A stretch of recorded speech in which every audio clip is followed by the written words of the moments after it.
What is going on, ladies and gentlemen? Welcome to another edition of Touchline Talk here on a Tuesday. So much to get to once again. These last two Tuesdays have been just crazy with top four race in the Premier League. MLS is back. Last week you had the Manchester City news. This week, Leeds United has clinched automatic promotion back to the Premier League. I cannot tell you how excited I am about that. We're going to save part of our second segment today just to talk about Leeds, why this is so important, why this is so interesting, why everybody should be excited about this team coming back to the Premier League in just a few months, assuming next season starts sometime in September like it's currently supposed to. But first, as always, our first five. The first thing in our first five being that Real Madrid are champions in Spain. First title since 2016-17.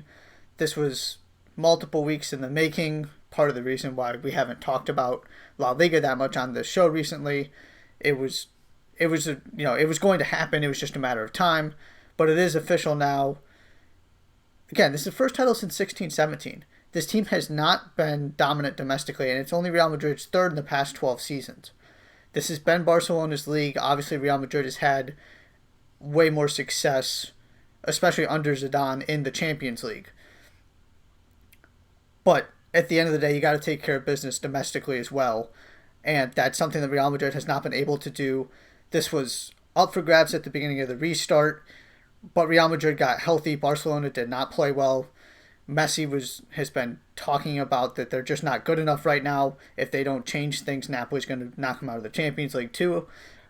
We talked on the Supporters Corner a couple weeks ago about the mess in the boardroom, and Barcelona's just not in a good spot right now. Real Madrid came out, took advantage. And for Zidane specifically, think about this. Since the start of 16-17, so the last season that Real Madrid won the league, he has 11 trophies.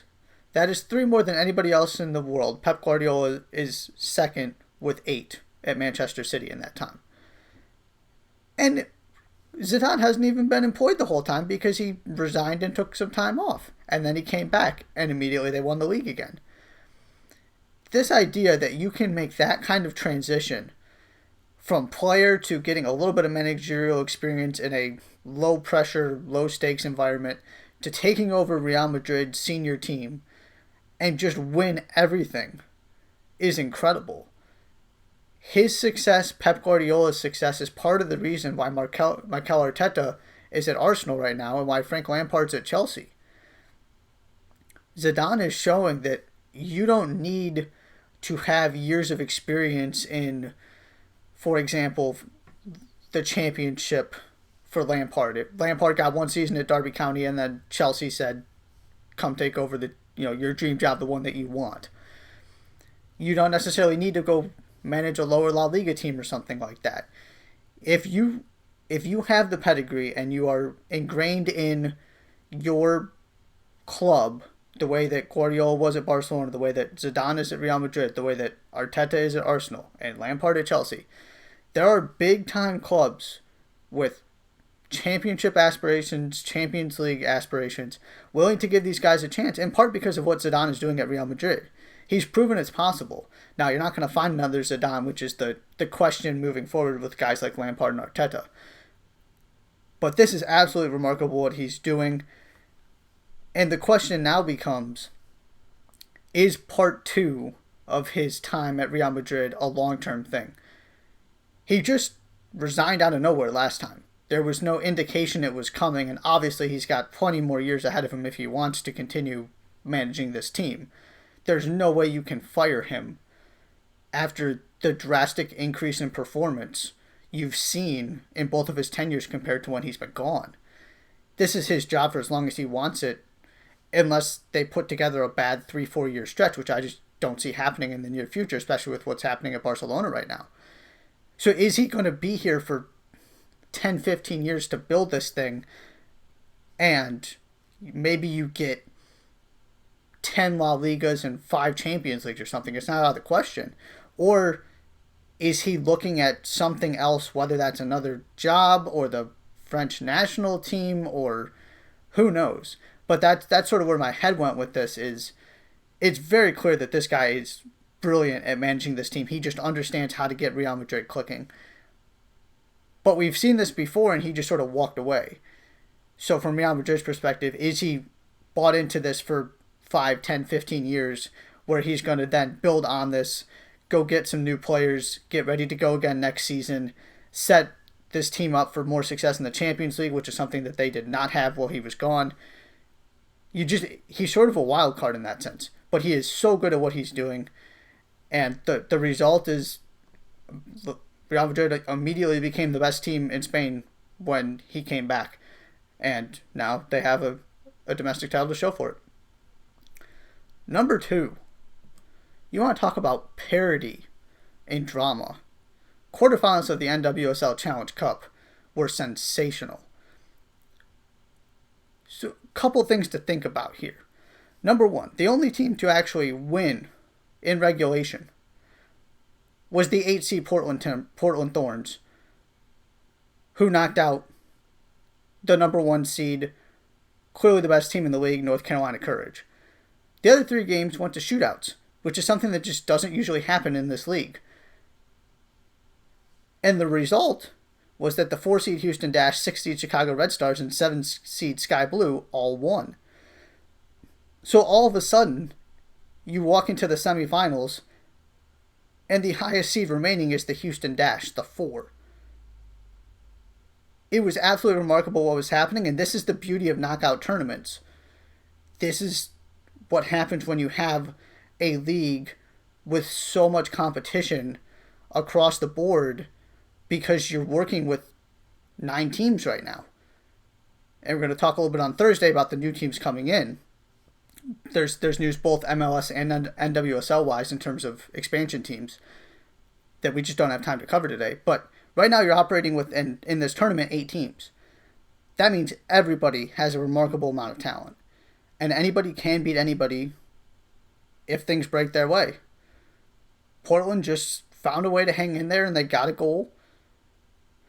And then you've got some really good goalkeeping performances. Jane Campbell in Houston, particularly during the shootout.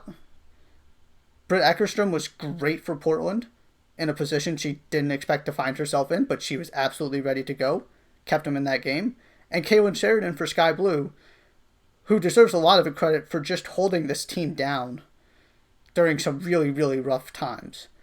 And now, as you've got some new people at the top of this organization, they're trying to really rebuild themselves, change their culture. You see the results on the field. This team is much better than it was last season. And now Sheridan is getting to sort of reap the rewards of that. The patience that she's shown, the loyalty she's shown to this club, by now getting to be one of the stars of this team as it's starting to transition into a new, much more exciting, positive phase. Sky Blue's absolutely headed in the right direction. Still have work to do, but this is a huge step just to even get into a semifinals. And at this point, this thing's wide open. Wide open. It was just incredible to see. You don't get this kind of chaos very often, particularly all in one round.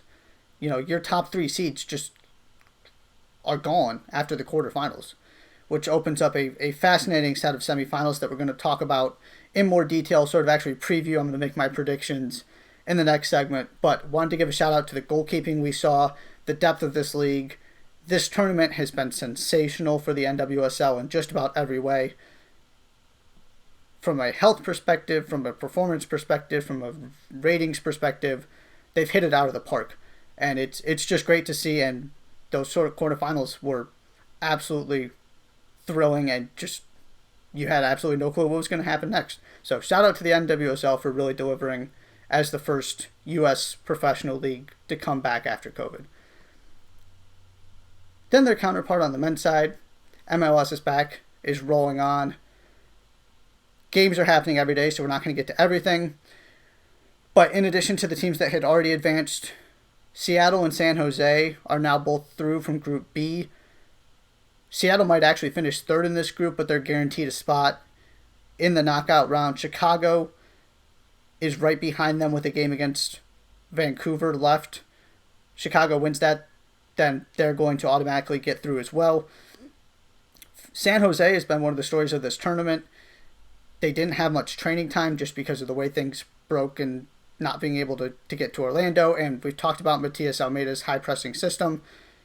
They've played some strange games, but all of a sudden, they're feeling pretty good about themselves and look to be a real danger in this tournament. I'm still not sure they have enough to win it, but you can't argue with what they've done so far.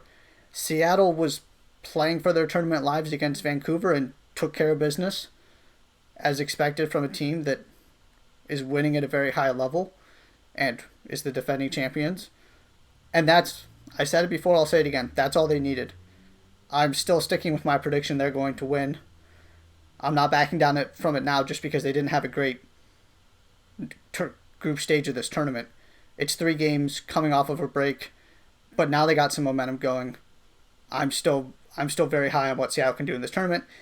And the Portland Timbers are also one of the other stories. They're through from Group F, which was a group that I just wasn't sure they could get out of because I really liked the Galaxy.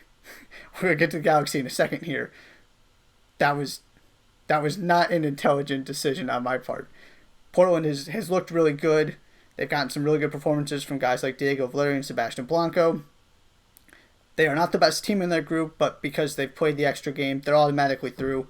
LAFC is well on their way. They just haven't actually mathematically clinched it yet because they could have a catastrophic 10-0 defeat in their last game. So the LAFC is the best team in this league, which leads us into El Tráfico. And I'm going to call it El Tráfico until people can decide on another unified name that everybody's going to refer to this derby as. Because from my perspective, when it happened the first time, it was El Tráfico. I've got no issue with the name. I didn't even know that it was that big of a deal until this. It seems like this game, you started hearing all of the complaints, and Edward Atuesta was talking about how he had these really high hopes that it was going to be something cool to do with Hollywood, and he just thinks the name's kind of stupid. However you feel about it, it's the name right now. You just got to kind of embrace, this is what MLS is. You just kind of got to embrace it. And if everybody decides they want to change it, fine. But to me, it's El Tráfico until everybody decides otherwise.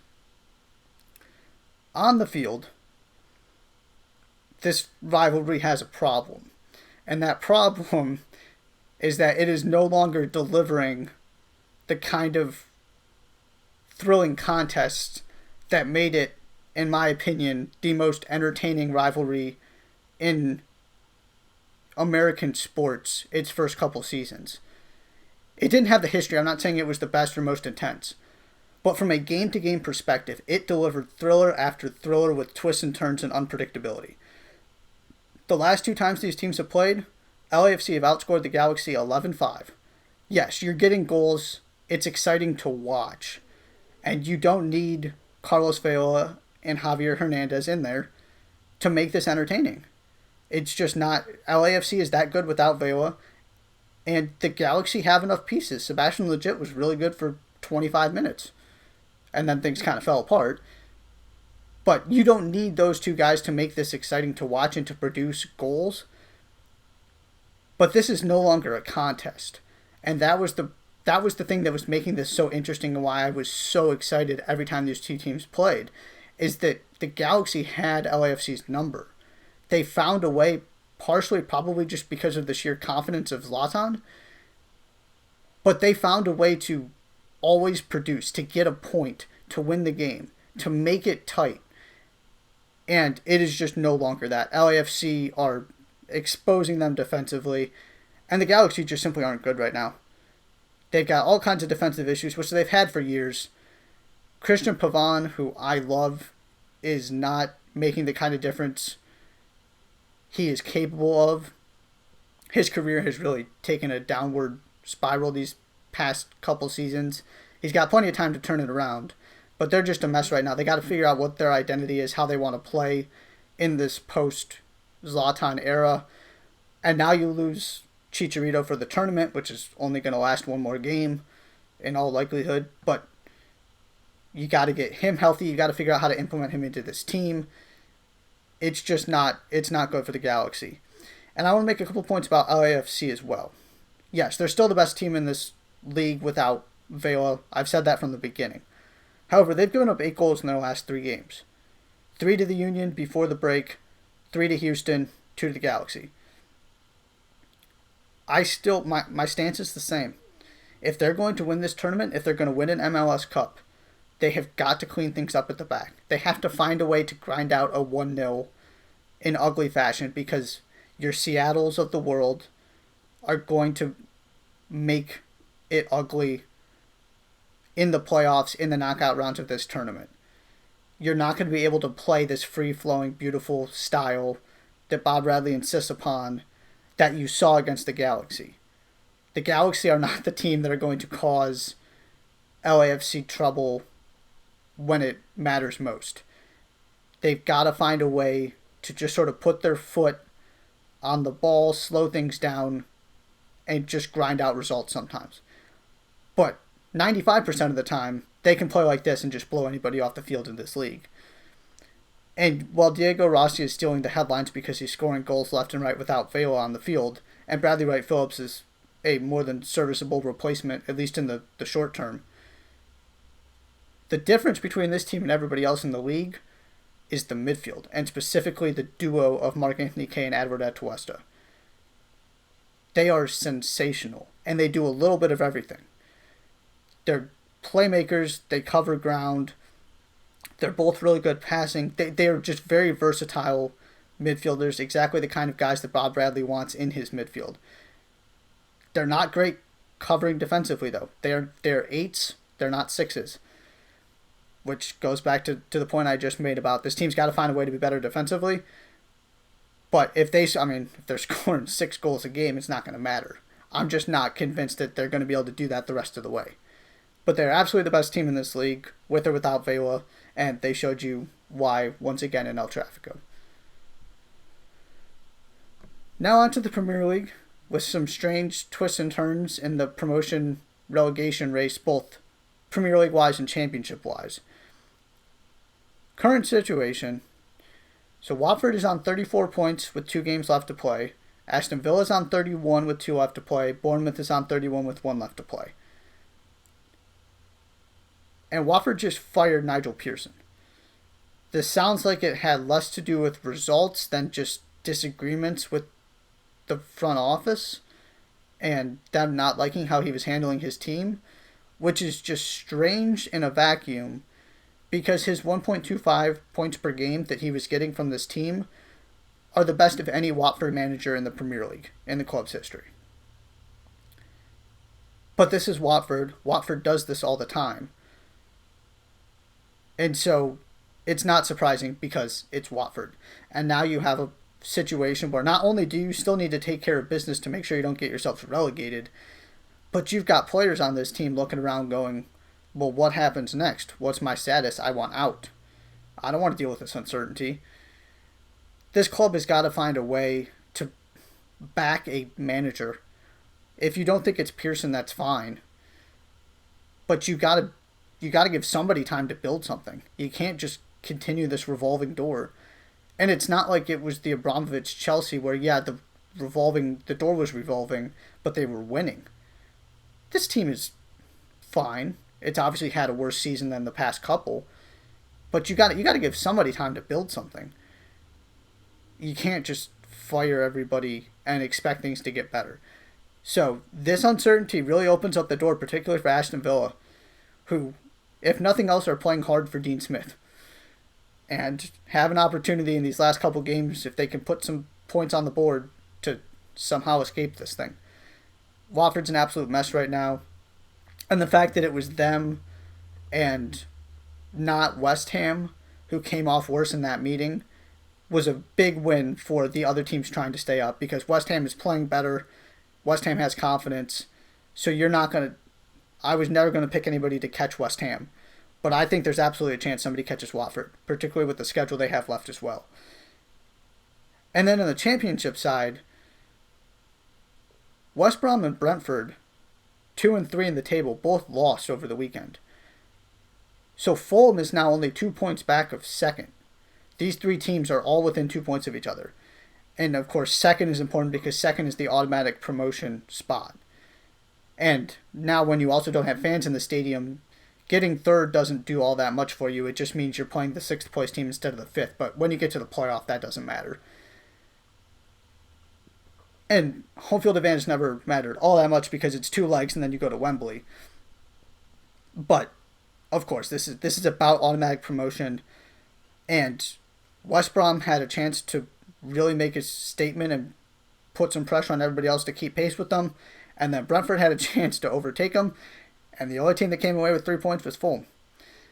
And so this is a fascinating race down the stretch. I also just wanted to mention that and acknowledge that this is really good both from the relegation perspective in the Premier League and the promotion race in the Championship. This is the kind of stuff that makes ends of seasons fun, aside from your race for the top 4 and other things. But this is the kind of stuff we have to look forward to when champions were decided weeks ago, and it's very clear who the best team in the Premier League is.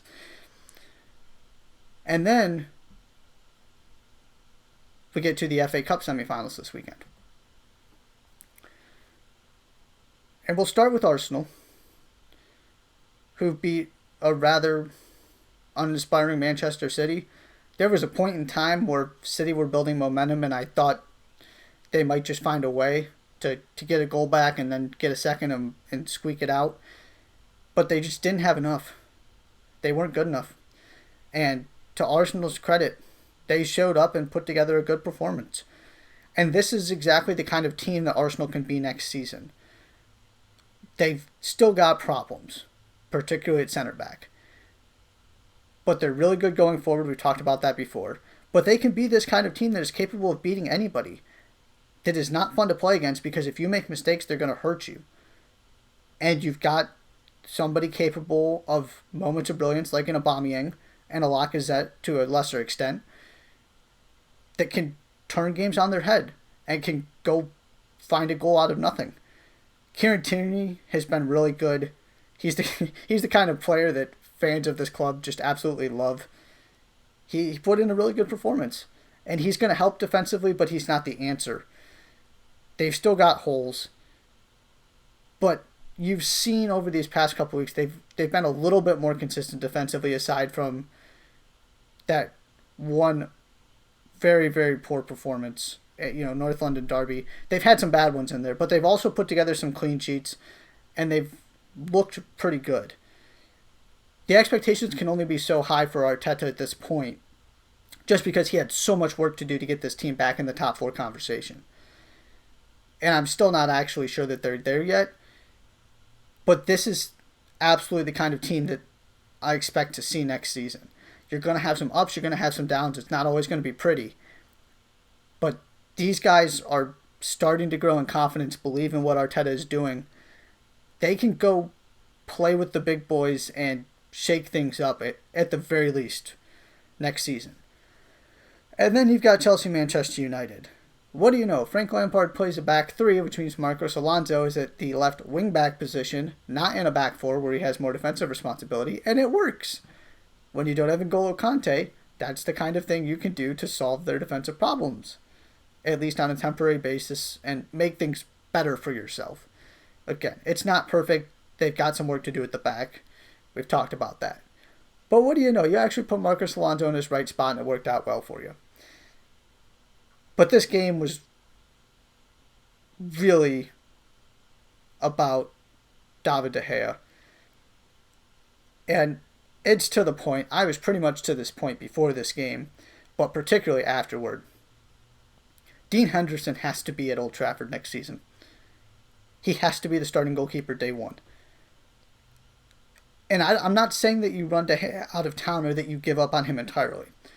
But what I am saying is that if Manchester United is serious about trying to contend for a title, about making a run not just into the Champions League spots, the top 4, but into the top 2, to play with Manchester City and Liverpool, you cannot have a goalkeeper prone to these kind of mistakes that consistently, who is that lacking in confidence. De Gea very well might be a better goalkeeper than Dean Henderson, but all I know right now is that Dean Henderson is brimming with confidence. And he has what it takes to handle the responsibilities of being Manchester United's number one. I firmly believe that. So if you go into next season with Henderson, you give him a run of games, and you just give De Gea a break, then maybe you go reevaluate things in October, or maybe it's you split time between the two of them during the busy schedule near Christmas or something. And if De Gea is performing well, he's performing well in training, you give him the job back. That's fine. And then you got to figure out what to do with Henderson, because Henderson is too good to be a backup in this league. He's proving that consistently with Sheffield United right now. But he has made one big mistake this season against Liverpool. De Gea has made how many now? You could argue it was 2 in that game, which is probably unfair to him, but it's at least 1. That's the difference between being able to play with Liverpool and Man City and not. You got to have a goalie who's going to make the routine saves. De Gea is the best shot stopper in the world. I get that. But that doesn't matter if he's not making the fundamental saves, and he's just not right now. And it's been over a year. This has been a consistent pattern. I don't understand Ole Gunnar Solskjaer's hesitancy to just pull the trigger on this. Maybe if De Gea gets a couple months off and he's got some competition, he comes back at the top of his game, and then you make the change and you send Dean Henderson on his way. And then you've got a world-class goalie again. But this is not just bringing in competition. To me, this has to be Henderson's spot until De Gea wins it back. That's how poor he's been this season. That's how good Henderson's been. And that's how important this is to what Manchester United is trying to accomplish next season. When we come back, we're going to split next segment into 2 parts. First, we're going to talk all things Leeds United, why this matters so much, all of the intriguing storylines with this team, the just incredible, crazy man that is Marcelo Bielsa, all of those things, and then we're going to look ahead to the NWSL semifinals in the Challenge Cup. Some things you should know about these teams, considering they all pulled off upsets with the exception of Houston, who beat a 5 seed as a 4, so not exactly a surprise that, it's pretty much even either way. But we're going to talk about, what you need to know about these teams and live predictions. You won't want to miss that. You're watching Touchline Talk on 110 Sports.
Welcome back to Touchline Talk.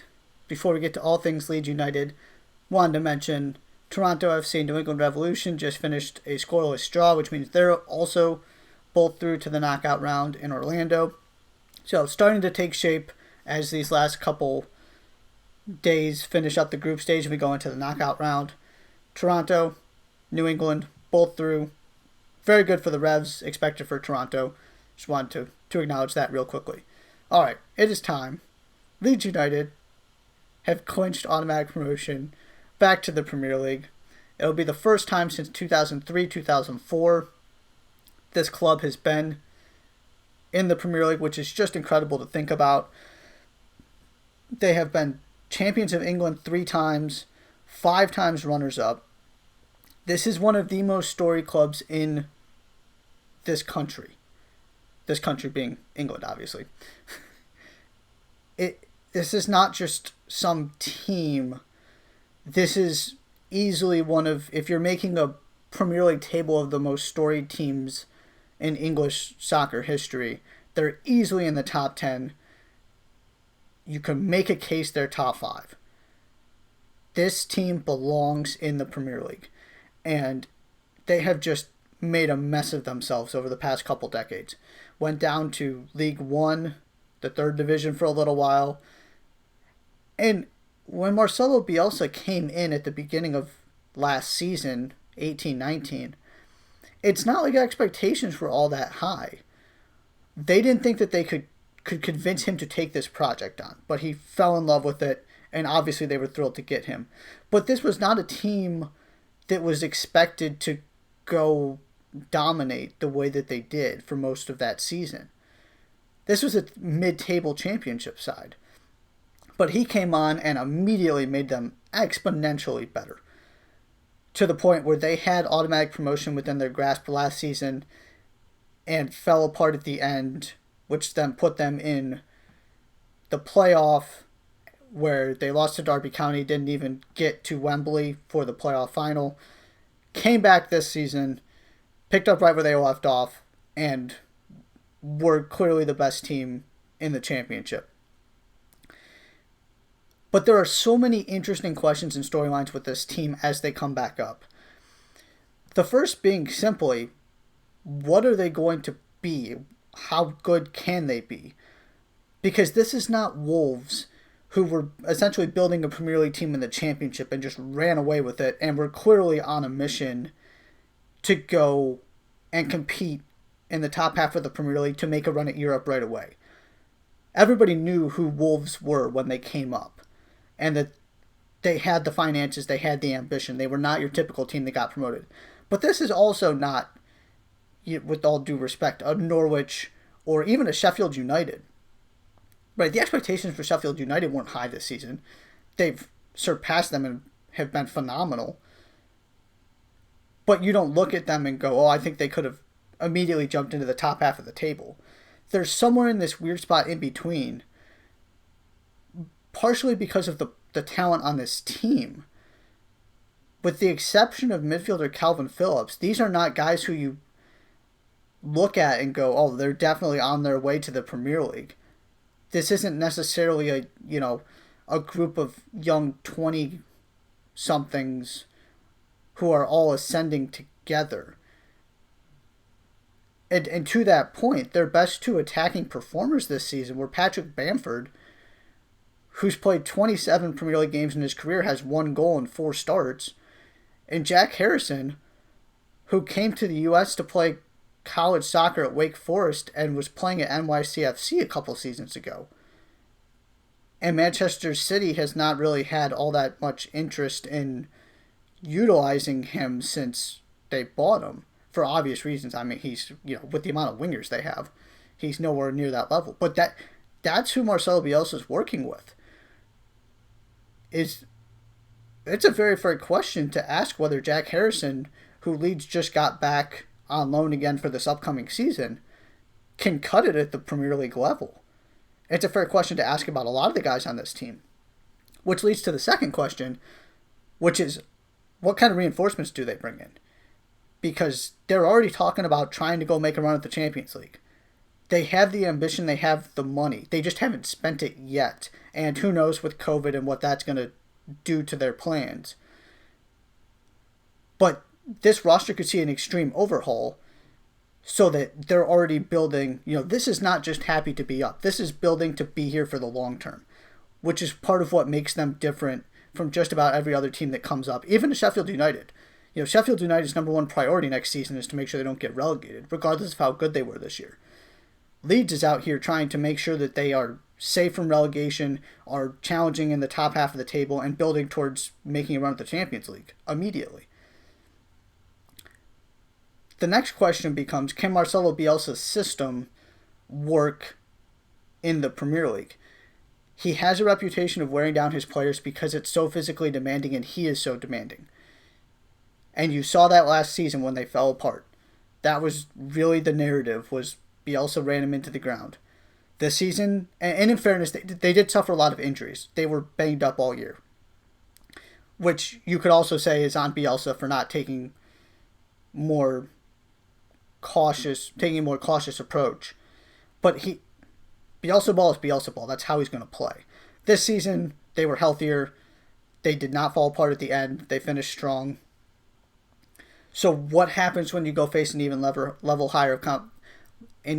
level of competition? What happens when you're doing it against Premier League teams? There are just so many questions about what this team is actually going to look like and what they're capable of next season, and whether this can be a long-term thing. Because when you're Leeds United, it has to be. That's the expectation. That's the kind of history this club has. And then you get into the other storylines outside of just Leeds being back in the Premier League. And the first one of those storylines is very simply the managers that Marcelo Bielsa is now going to manage against. Most notably Frank Lampard. You might remember Frank Lampard was the manager of Derby County last season, which I mentioned briefly already. When Derby County caught Leeds United spying on their training, which then led to one of the more incredible press conferences you're ever going to see from Bielsa, who basically showed the press his entire scouting report and said, if you think that I need to go spy to be prepared, you're out of your mind. His narrative from the entire time has been, it was a misunderstanding. That happens all the time in his native Argentina. I just didn't understand. That was a no-no. I apologize. I'm going to acknowledge and own it, and we're just going to move forward and not going to do it again. But I don't need that to be successful. That's not why Leeds were one of the best teams in the championship last season and again this season. So you get him reunited against Lampard, which is going to be great. And then you've got the Pep angle. Pep cannot say enough good things about Bielsa and the influence he's had on his managerial career. So it's going to be fun to see the two of them go up against each other. And if that's not enough, particularly the Spygate stuff, the other thing I want to throw out here is that Daniel James is currently employed by Manchester United, Leeds United's arch rival. Daniel James was supposed to be a Leeds United player when he was back at Swansea. And the deal fell apart at the last second because Swansea just sort of didn't communicate and do their part to make this happen, which left Leeds immensely frustrated, James immensely frustrated, and resulted in him playing out last season at Swansea when he was supposed to be at Leeds in January, and then he got his move to Manchester United this past summer. So, in addition to all of the stuff with Lampard and all of the stuff with just Leeds United in general, you also have the fact that Daniel James is supposed to be a Leeds player, but is now playing for Ole Gunnar Solskjaer and Manchester United, which is just too perfect with this. It's all just wonderful. This is the kind of stuff that Leeds provides. They have such a fascinating history. The last couple decades have been so rough for them, but finally they're back. Who knows what to expect? Who knows what kind of players they're bringing in? It's a bunch of questions, which is just really fun to talk about. We'll go more in depth when we start talking about next season, looking ahead, previewing the next rendition of the Premier League. I'm just thrilled it's going to have Leeds United. To me, this is just how it's supposed to be. And it's really a shame that Leeds had to fall so far and put their fans through so much. But finally they're back. Welcome home, Leeds United. So now on to the NWSL semifinals. They're both going to take place on Wednesday, which is why I want to talk about them today. First one is the Portland Thorns Houston Dash at 12:30 p.m. Eastern. It's a nice little lunchtime kickoff on the East Coast. Houston hasn't scored a goal in 3 games, which is obviously problematic. Shea Groom and Rachel Daly were great to start this tournament. Houston had one of the more dynamic attacks in the league.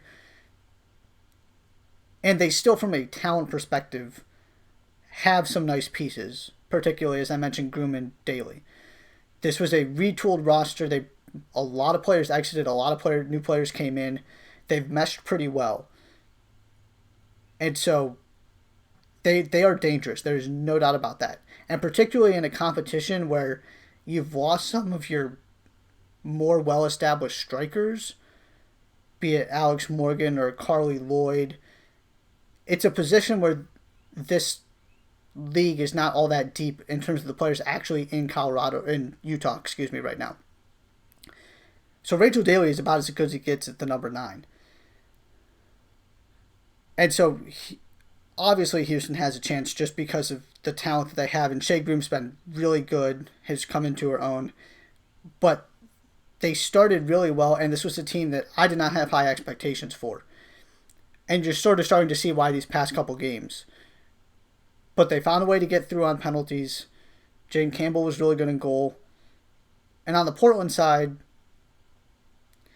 in addition to the load management of the women's national team players for the U.S., so your Lindsay Horan's, your Rose Lavelle's, which hurt Washington because they didn't actually even start Rose Lavelle in their loss to Sky Blue. And again, Lindsay Horan's minutes were limited as well for Portland. But in addition to that, they lost Becky Sauerbrunn, U.S. women's national team defender, after 2 games. It's still not clear if or when she might be able to come back. But that's a big loss. So they've been dealing with some depth questions and just sort of had to find it within themselves to beat North Carolina, which they did in a very, very gutsy, impressive performance. But if you get Sauerbrunn back at some point, I really like this team's chances of going all the way. This is not the 8th best team in the league, also known as the worst team in the league, by any stretch of the imagination. They just didn't start all that well, but when everybody gets through, you can be more cautious and you can experiment with some things so that by the time you get to this stage where it's win or go home, you've got that confidence going. So I'm taking Portland in this game. They're going to have so much momentum and confidence from beating the Courage when just nobody could beat the Courage. Regular season, knockouts, playoffs, it didn't matter. Nobody was touching them. And Portland found a way. So I'm going with Portland. I just think that Houston's attack has dried up and that those first couple performances we saw were somewhat deceptive. And then semifinal number 2, Sky Blue FC, Chicago Red Stars, 10 p.m. Eastern, your nightcap, again on Wednesday. Sky Blue have been shut out in 4 of their 5 games. This team has gotten here based on their defense, which has been very solid all tournament. But at some point you got to score goals. And aside from the one win they had, they just haven't done that. And it's also worth mentioning before we get into this, none of the teams remaining in this competition had a winning record after the 4 group stage games. Just wanted to throw that out there as well to the chaos point that I was talking about earlier. So what this comes down to is can Sky Blue score enough goals? The defense has been really good, and to me that means McCall Zerboni. She's been back in the fold the past couple games to start to get some rhythm. You can tell what kind of difference she makes for this team. She makes them much more dangerous. She's that connector in the midfield. There's a reason I thought she was this team's X factor at the beginning of the tournament. She wants the ball at her feet. She wants to be the one responsible for creating. And that is massive for a team that, again, is just not all that dangerous going forward. So can they build on the solid defensive foundation that they have, and just find a way to get a couple goals, just make it that end product a little bit better, create a couple more chances. That's all it's going to take because they don't give up very many goals. They are very solid at the back, which is the kind of thing you need in this sort of tournament because then you go into the penalty shootout and you feel good about Kalen Sheridan in net. They have the formula to do this. It's just a question of can they be dynamic enough to squeak a goal out here or there. From Chicago's perspective, they have not gotten a goal from their main attacking players, be it Kalia Watt, Rachel Hill, Katie Johnson. The goals have come from players like Casey Short coming in from defense, and Morgan Bryan has the other one from the midfield. She changed her name because she got married, my bad, but formerly known as Morgan Bryan, who has U.S. Women's National Team experience, very good player. But you got to get goals from your attacking players. Watt had a really good chance in the quarters that she just couldn't put away. They've looked dangerous at times. It's not like they've been lifeless on the attacking side, but they got to. This is a battle between two teams who are not generating all that much offense. But I'm going with Chicago. I'm going to say that the experience wins out. Your Julie Ertzes of the world. This team has been there before. They made the final last year and lost to North Carolina. I'm going to say that Chicago ends up pulling Portland for this, and it's a really good game between, in my opinion, the second and third best teams in this league. Of course, the standings don't reflect that right now, but it's 4 games in Utah after a break. I just don't put too much stock into how the standings shook out. So that's our look ahead at the NWSL. I'm going with the Portland Thorns, Chicago Red Stars, but at this point, who knows? This tournament's been so much fun, as I said before, and all 4 teams have to feel like they can really do this. And if nothing else, you're just building momentum for next season, which is particularly important for teams trying to build something moving forward and sort of redefine themselves in Houston and Sky Blue. If you can get one more win and get to a final, that's just a massive confidence boost, regardless of whether you win or not. So definitely worth watching both these games. We could very well get more shootouts. Again, 12:30 Eastern, right after lunch or lunchtime, 10 p.m. Eastern, both on Wednesday. Really looking forward to that. When we come back, as always, we're going to look at what's next. We've got both MLS's back games and, of course, Premier League, these teams making up this last game. Your Manchester Uniteds and Arsenals of the world who played in these FA Cup semifinals over the weekend. And then sort of getting those games, we're going to look ahead to those games so that on Thursday we can get ready for the end of the season on Sunday. Still more to come. Don't go anywhere. You're watching Touchline Talk on 110 Sports.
And welcome once again to Touchline Talk. We're here, for what's next, looking ahead to the next couple days, particularly MLS and Premier League wise, starting this afternoon, Tuesday, July 21st. Watford is going to begin its second run under caretaker manager this season against Manchester City. We're going to talk about that Watford is in trouble. I said that before. And Aston Villa is going to play Arsenal.